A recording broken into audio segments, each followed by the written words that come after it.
hivi na Mungu amejalia kwa kudra zake, mkuu wa mkoa alipenda sana awepo hapa kushiriki kwenye jambo hili.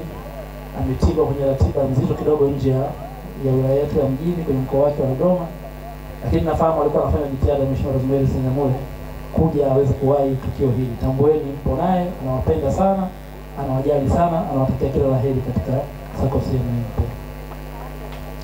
Makofi hayo kweli kweli, msipige wango hivi. Lakini kipekee nataka nimpongeze tena hadharani. Oya, kila anayekuja hapa leo mpaka RPC naye kampongeza mbunge. Unajua sio kawaida sana.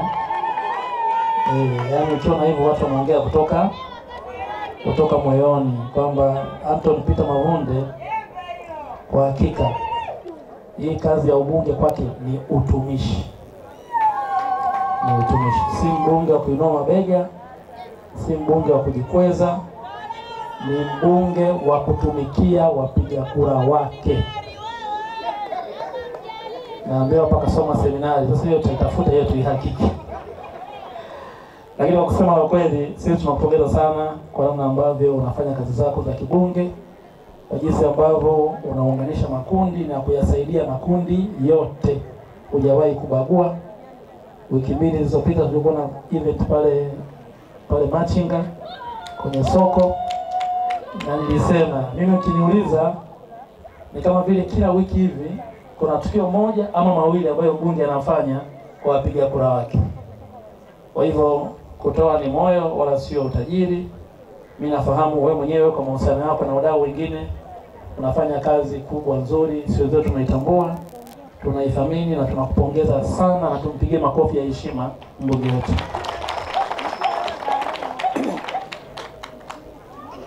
Wameongea wenyewe hapa bwana. Hii ofisi na mradi kuanza pasina ushawishi wako na msukumo wako, pengine ile kudra pia isingefika. Kwa hiyo pia nakupongeza kwa support na kuanzisha SACCOS hii, lakini pia kuisimamia kwamba watu wa benki ya ushirika wawe karibu nao kwenye kuwasaidia waweze kwenda vizuri. Ndugu zangu, nafasi hii ni ya mgeni rasmi kuweza kuongea. Mimi niruhusu nitoe mambo matatu pia kuyasema, alafu niweze kukualika uongee na wadau hawa, nikijua ni wafanya biashara, wameshakaa muda mrefu na bado hesabu zinawadai, si ndio? Au leo hesabu hazipo? Leo hesabu zipo kama kawaida. La kwanza, na mimi niungane na wengine wote waliokuja hapa kupongeza mwenyekiti wa Mapido ndugu yangu Chacha kwa kushirikiana na viongozi wenzio kwamba katika kipindi chenu mmeweza kuhamasishana na kuonyesha umoja na mshikamano hata kufanikiwa kuanzisha na kusajili SACCOS yenu. Hongereni sana sana sana. Hili ni jambo kubwa sana. Sina hakika kwenye database ya ushirika huko ziko ngapi za aina yenu ambazo zimesajiliwa nchini kwa maana ya umoja wa usafirishaji, lakini kwangu hili ni jambo kubwa, tunawapongeza kwa dhati. Lakini pili, tuhakikishie mashirikiano katika kufanikisha madhumuni ya kuanzishwa kwa SACCOS yenu, tukiwaomba umoja na mshikamano ndio vitangulie vitu vyote katika kufanya kazi zenu. Lakini la tatu, ni rai yangu kwa wenzetu wa benki ya ushirika, lakini hasa ushirika wa jiji la Dodoma, kufanya kazi kwa karibu na SACCOS hii. Katika hatua za mwanzo hapa ni lazima watu wajengee uwezo kwa hali ya juu, wawe na umahiri wa kuiendesha hiyo SACCOS, isianze alafu ikafa baada ya muda mchache au kuingia kwenye migogoro. Ndugu zangu, kwenye fedha huwa kadhia nyingi zinajitokeza. Kwa hiyo msipokuwa na mfumo mzuri wa kushughulika na changamoto hizo kwa siku za baadaye, naweza mkaingia kwenye migogoro. Kwa hiyo mwenye rai yangu, tuwajengee uwezo, wapate mafunzo ya usimamizi wa fedha, wapate mafunzo ya masuala ya ushirika. Kwa bahati nzuri sana, miongoni mwa wasafirishaji hawa wako pia wasomi, wako pia graduates, watu wenye degree, diplomas na kadhalika. Kwa hiyo na imani kabisa wakipewa mafunzo wakaelewa, SACCOS hii itakuwa ya mfano, itafanya kazi vizuri, na dhamira njema ya serikali yetu ya awamu ya 6 chini ya Mheshimiwa Rais Dr. Samia Suluhu Hassan kuanzisha benki ya ushirika. Hawa watakuwa na wanufaika wakubwa na watapata usaidizi mkubwa kupitia benki hiyo na kunufaika nayo. Kwa hiyo rai yangu, tuwajengee uwezo, na mimi nihakikishie kwa maana ya ofisi yangu pamoja na kiongozi wangu, bosi wangu mkuu wa mkoa wa Dodoma, tuko tayari kuwapatia mashirikiano muweze kufikia ndoto zenu. Mmeongea hapa kwa hisia na mimi ninafahamu, na nimeongea na nyinyi mara nyingi na nimewaambia. Nafahamu wengi mnaendesha pikipiki, mnaendesha bodaboda, mnaendesha bajaji, lakini sio za kwenu. Mlio wengi mnapeleka hesabu, mlio wengi mnaambiwa baada ya miaka 2 ukifanya marejesho kwa wakati inakuwa ya kwako. Baadhi yenu zikibaki siku chache wanawatengenezea mgogoro. Uongo au kweli? Ili marejesho yale yapotee, hesabu uliompelekea na pikipiki ibaki tena kwa ule mmiliki. Mambo haya yamekwamisha kwa muda mrefu. Leo mna fursa, mna sakosi yenu, na mimi ukiniambia nifanye ubashiri kama Alhaji na iangalie miaka 5 mbele, pengine mtakuwa na benki yenu, benki ya Mapido. Hakuna kisichowezekana. Benki nyingi za kijamii zimeanza kama sakosi za namna hii. Kwa hiyo tunawatakia dua njema, Mwenyezi Mungu awajalie mfikie huko, lakini mna kazi za kufanya pia kujenga umoja na mshikamano. Mgeni rasmi, pokea taarifa ya kwamba serikali ya awamu ya 6 kwenye wilaya yetu kundi hili imelizingatia sana kwa maelekezo ya Mheshimiwa Rais. Tumetoa mikopo jumla ya shilingi milioni 305 ambayo imejielekeza kwa wanachama hawa wa Mapido kuweza kutoa bodaboda karibu 46, bajaji karibu 20 na guta 1 kwa makundi mbalimbali ya usafirishaji. Naomba nisikie makofi mengi sana kwa ajili ya jambo hili. Kwa hiyo kwa maelekezo ya Mheshimiwa Rais kupitia mikopo ya 4% ya vijana, lakini pia 4 ile ya wanawake, tumewazingatia sana ili kusudi waweze kujikwamua, waweze kuwa na vyombo vya usafirishaji ambavyo ni vya kwao na viwaletee manufaa. Nihitimishe katika jambo hili. Hivi Jumamosi kuna mechi au hapana mechi? Hatuchezi. Kuna mtu Yanga anabadilisha maji yao. Kuna mtu Yanga anabadilisha maji. Hatuchezi. Jamhuri ya Muungano wa Tanzania. Kwa hiyo Jumamosi saa 1 nilipigana simu za pongezi kwa ushindi. Kwa hiyo nilikuwa nasema, ndugu zangu, sisi kwa maana ya jiji la Dodoma tumepokea maelekezo ya Mheshimiwa Rais, tumefanya kutoa mosi milioni 305 kwa ajili yenu, bodaboda 46, bajaji 20 na guta 1 kwa ajili ya kuwezesha wafanye shughuli za kiuchumi. Lakini kwa kuwa na sakosi yenu tunakwenda kuona mkifanya zaidi ya haya, lakini mkigraduate kama alivyoongea mwenyekiti, kutoka kwenye bodaboda, bajaji na guta kwenda kwenye kilikuu, teksi za kisasa na kadhalika na kadhalika. Mwenyezi Mungu awabariki sana. Lakini hayo mtayafikia kama pia mtazingatia udereva wa kujihami. Na mniruhusu niongeze sauti yangu kupigia mstari alichokiongea afande RPC. Ndugu zangu, jana Mheshimiwa Rais alikuwa akikabidhi commission kwa afisa wa jeshi la polisi pale Kurasini, na alitoa taarifa. Kipindi cha Januari hadi Aprili zimetokezea ajali za barabarani zaidi ya 1000. Zimegharimu maisha zaidi ya watu 1426. Tuseme ukweli, walio wengi ni mabodaboda. Niwaombe sana kwa kuwapenda, niwaombe sana, kama hauna haraka, unakimbia nini? Hotuba hii naisema mara nyingi. Mara zingine unaendesha gari hivi, mwamba anakuwa overtake na bodaboda yake. Akishakuwa overtake, kambuka amekaa upande hivi. Kambuka amekaa upande hivi. Yaani anakuwa overtake sana, anapaki mbele yako. Kwa anakuangalia, anacheka. Simnisamea shakumu matusi sifa za kijinga. Pikipiki yako haina bampa, haina nini, ikitokezea ajali cha kwanza kuguswa ni mwili wako. Naombe sana, pendeni maisha yenu, pendeni vyombo hivyo vya usafiri, lakini zaidi chukueni tahadhari. Unaweza ukajiona una changamoto, unajikataa. Hakuna kitu kizuri kama maisha. Kwa hiyo mimi niwaombe sana, tuchukue tahadhari ya udereva wa kujihami.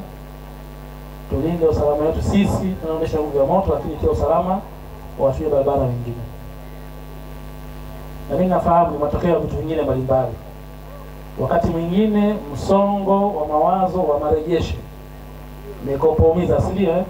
Kausha damu ile inawezekana inachangia mtu mkawa na haraka hiyo. Lakini pia inawezekana wengine matumizi ya vilevi, wazee wa skanka SK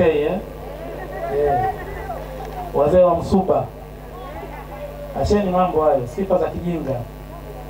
Hiyo kitu unatumia unadhani kwa muda mchache na kusaidia, lakini katika maisha yako siku moja itakuja itakuathiri pakubwa sana. Yaani hutumii hivyo vitu alafu kabaki salama katika maisha yako. Sheri, unasikia mambo ya sheri hapo. Mnajuana wenyewe yani. Kwa hiyo message yangu inafika vizuri. Mpigeni makofi wale wasema sheri hiyo. Kwa hiyo niwaombe sana. Tukisikia sisi ajali, bodaboda kaumia, sui kafa kafanya nini? Kusema kweli tunaumia sana kama viongozi. Lakini tusaidie sana kuchukua tahadhari. Ndugu zangu, tumeelewana vizuri eh? Kwa hiyo sasa kesho utachukua mkopo kupitia kwenye SACCOS, utakuwa na bodaboda ya kwako. Hiyo hesabu ni ya kwako wewe mwenyewe. Unaendesha kukimbilia wapi? Kwa hiyo rai yangu na mtazamo wangu ni kwamba uwepo wa SACCOS hii ni hatua muhimu kwenye kupunguza matendo ya ajali za barabarani na haraka ya maafisa usafirishaji. Nihitimishe kwa kusema, nilisema wiki ya jana na leo tena narudia, sisi kwenye jiji la Dodoma niwahakikishie watu wa Yanga wana shida sana. Naomba akija mgeni rasmi ni mic nisisumbue hivi. Kwa hiyo kama sisi niweke vizuri. Kwa sisi kwa jiji la Dodoma niendelee kuhakikishia mashirikiano, niendelee kuhakikishia wakati wote tuko tayari kuwasaidia kufikia ndoto zenu, lakini sana tunapenda muendelee kuwa salama. Nihitimishe kwa kuwapongeza.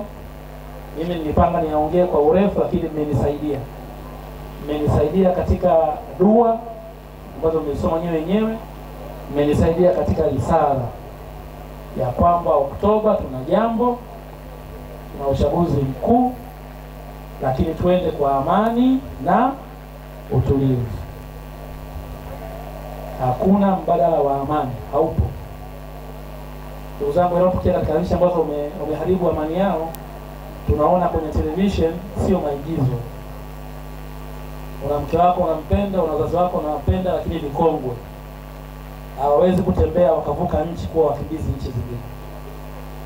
Hawawezi kutembea kwenye barabara kuu, lazima wachanje kwenye mapori. Sisikie hiyo kitu inayoitwa kuvunjika kwa amani. Asidanganye mtu ambaye yeye ana uhakika kuhamisha familia yake na pengine ameshaihamisha, akavunja amani ya nchi. Nataka niwaombe sana. Mheshimiwa Rais Dr. Samia Suluhu Hassan alitoa rai wakati tunakaribisha mwaka mpya, na akasema mambo haya: katunze amani katika uchaguzi. Yako maisha kabla, yako maisha baada ya uchaguzi. Katunze amani yetu. Na ndoto zenu za maendeleo, mnachukua mikopo kwa sababu na mipango ya mwaka mmoja, miaka miwili mbele, itakuwa ni hadithi kama ilitokea vurugu. Kwa hivyo niwaombe sana, kama hapo mmesema kwenye risala yenu, mmesema katika dua, mambo haya tukayaishi na tukayaishi vizuri. Ndugu Bushura ameongea vizuri hapa. Tusikubali kudanganyika kwa viroba, sijui kwa 2,200, sijui kwa 5,000 za mafuta tukafanya vurugu. Tusikubali. Tuipende nchi yetu, tuipende wilaya yetu. Jamaa zetu wako hapa.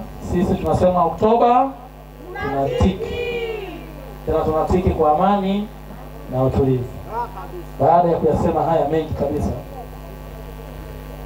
nataka niongee mawili tu, ambayo moja ni fursa. Nilisema hapa kama changamoto, nikasema mimi nitoe mchango, niseme ama nisiseme, nironge ama nisironge, mtacheza ama hamchezi. Basi wala siseme. Kwa hivyo zimezungumzwa changamoto nyingi, lakini miongoni mwazo ni changamoto ya kompyuta pamoja na printer. Basi Mwenyezi Mungu aniafikishe kwenye changamoto hii niweze kutoa mchango wangu katika SACCOS ya Umapido, tuchangia hiyo kompyuta na printer. Jamhuri ya Muungano wa Tanzania. Lakini ya pili ni surprise. Mko tayari kwa surprise? Mimi niko tayari kuwasilishia ombi. Hamjasema kwenye risala yenu wala kwenye hotuba yenu, lakini ofisi hii ni nzuri, maelekezo ya Mheshimiwa Rais.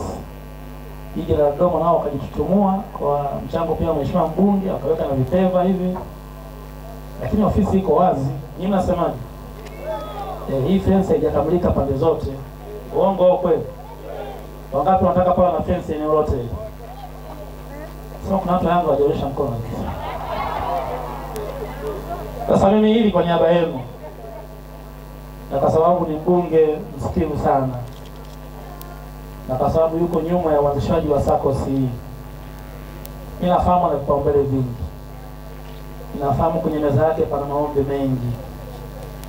Lakini nataka nimuombe kwa niaba yenu atusaidie, atukamilishie hata kafensi kaliko baki hapa mbele, tuongeze heshima ya eneo hili. Wanaunga mkono wainuke, wampigie makofi mengi mbunge wetu. Mheshimiwa mbunge, hoja imeungwa mkono.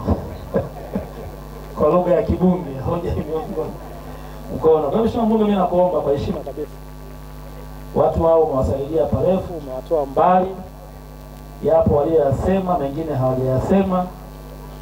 Hebu nikuombe wakamilishie vizuri. Tuwajengee eneo hilo baki pembe mbili hizi, tuweke fence, tuweke na kageti kazuri, sehemu ya bendera pale ya Jamhuri ya Muungano, si ndio?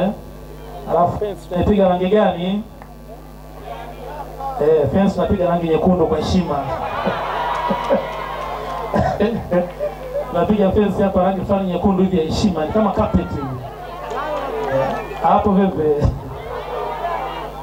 Sasa baada ya kusema haya mengi na kuwasilisha ombi hili, nikiamini Mheshimiwa mbunge anapokuja kujibu risala hiyo, yale maombi yenu atayasema, lakini pia na hili la fence kama pia atusaidie. Na mimi nafahamu ni mbunge anayejiweza sana. Wiki ya juzi tu hapa alikuwa anagawa matofali 1000 kwa kila kata. Hebu pigeni makofi mengi sana kwa hiyo.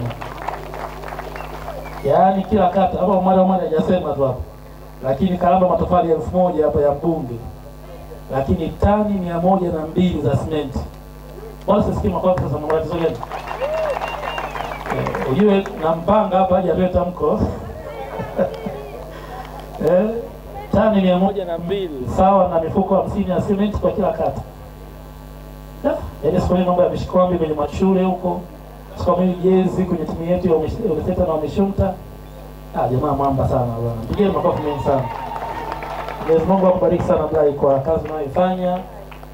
Lakini tuseme yote sio ile mitano tena haipatikani, badala kabla ya watu kwenda na kufanya nini? Na kupiga kura. Mnaojisema ni friends of Mavunde, friends of Samia. Zawadi mnaweza kumpatia rais wetu, zawadi mnaweza kumpatia mbunge wetu. Ni kumtokeza kwa wingi na kuweka tiki, sio? Basi tulikumbuke jambo hilo. Sasa naomba tusimame tumpigie makofi mengi sana ili Mheshimiwa mbunge aweze kuongea na sisi. Mheshimiwa mbunge, karibu sana, tumpige makofi mengi sana.